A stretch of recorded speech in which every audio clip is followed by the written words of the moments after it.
రెండు points sir. శాసనసభ్యులు అన్ని పాయింట్లు చాలా చక్కగా చెప్పారు. డిప్యూటీ మినిస్టర్ గారు చెప్పినట్టుగా ఆకస్మిక తనిఖీలు అనేవి చాలా ఇంపార్టెంట్ అండి. ఎందుకంటే సీఎం గారమ్మా, డిప్యూటీ చీఫ్ మినిస్టర్ గారు, సారీ అండి, క్షమించండి.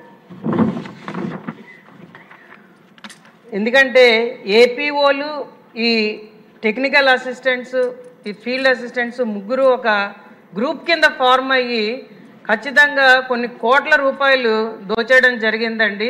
అది ప్రత్యక్షంగా జరుగుతున్నా కూడా ఏమీ చేయలేని పరిస్థితిలో ఉన్నామండి. ఇంకొకటి ఏంటంటే జాబ్ కార్డ్స్ కూడా గత 5 ఏళ్లలో అర్హత లేని వాళ్లకు కూడా ఇచ్చి వాళ్ళు ఇంకో పని ఏదో వెళ్ళిపోతున్నా కూడా వాళ్ళ చేత ఇక్కడ పని చేయించినట్టుగా మస్తర్లు వేయడం, గర్భిణీ స్త్రీలకు కూడా మస్తర్లు వేయడం.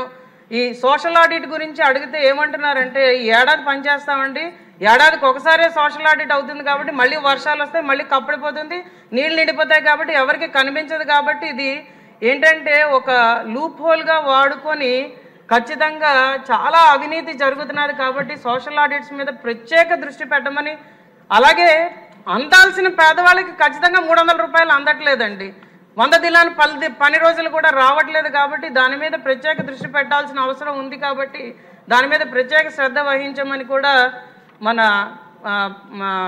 ఉప ముఖ్యమంత్రి గారిని కోరడం జరుగుతున్నదండి.